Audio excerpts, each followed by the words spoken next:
deep ocean exploration has uncovered 12 new species, including coral and shellfish. Investigation is showing that some are nearing extinction already, which lends scientists to believe that there are species that have existed and become extinct before we have even discovered them. A research breakthrough from the University of Texas at Austin and Penn State could see the economic production of clean water from seawater. This will have a huge benefit to areas such as agriculture, industry, and even drinking water. Some of the UK's best-known species of bird are heading north to find the early grubs. The breeding cycles of birds, such as great tits, coincide with the peak of moth caterpillars that feed on oak leaves, which traditionally happens in late May and June. Welcome to this week's edition of Prime8's Environmental News, with me, Professor Patrick Prawn. Following episode 10, someone asked us a question regarding the recycling systems across the UK. Our roving reporter, Big Tick, has been following up on his previous investigations into recycling, and hopefully he will be able to give our viewer some answers.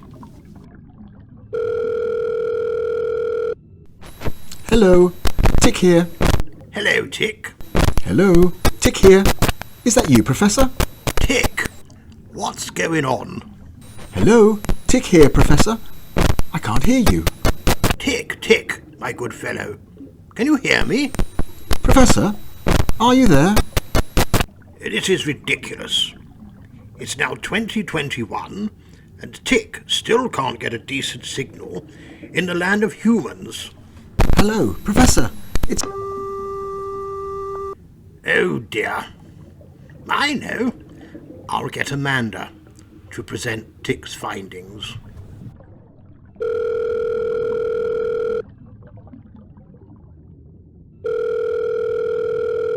Hello, Amanda Panda speaking. Ah, Amanda. I've lost communication with Tick, so I will need you to present what he has sent through. Yes, Professor. Let me find the report he sent. Oh dear, I'm not ready for this. Now, where is it? Here we are, Professor. Excellent. Thank you, Amanda. What's been found is that across the UK, about 45% of all household waste goes into recycling plants. This is not a bad percentage, but a report based on the latest government statistics shows a vast range from the best counties in England recycling some 65% to the worst, less than 20%. Tick also points out that there is a vast difference in the recycling systems across the UK. Also, there are different interpretations into what is and what is not recyclable. Firstly, there are different types and colour for the bins used in different areas of the country. So, for general recycling, there are green bins, grey bins, and blue bins. There are also webbing-type bags. Some counties use large wheeled-style bins for everything, where others use smaller bins. That doesn't sound as efficient as it could be, does it?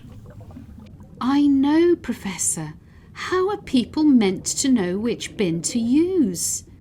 Not only are there different bins across the country, there are also different schemes for household collection and recycling.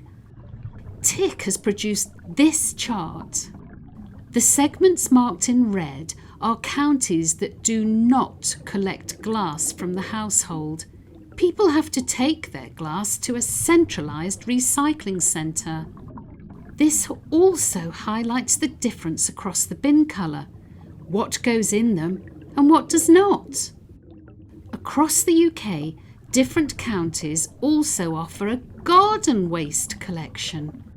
To highlight this, Tick has looked at one particular county, Suffolk, which is the 12th largest county in the UK. They do have a comprehensive garden waste recycling scheme, but depending on where you live, the waste they will take away is different. Here's another chart to show this. Everywhere will take fruit and veg and general garden waste. Others have specified peelings and dead flowers. Looking at this, Amanda, it seems that the people in the land of humans need to decide whether dead flowers are garden waste or not. One other really silly thing, Professor, is that in Bromley, in the county of Kent, they will take away garden waste, but they stipulate no soil. Do they seriously expect them to fastidiously wash all the roots? Goodness me. So, Amanda, what are your thoughts on Tick's report? It seems to me, Professor, that there needs to be a nationwide programme to unify recycling systems, not just for efficiency, but more for the ease of understanding. What we must not do, however, is take away anything from all of the good work that is going on. There's always room for improvement, but let's not forget that it wasn't until the 30th of October in 2003 that the UK passed the Household Recycling Bill.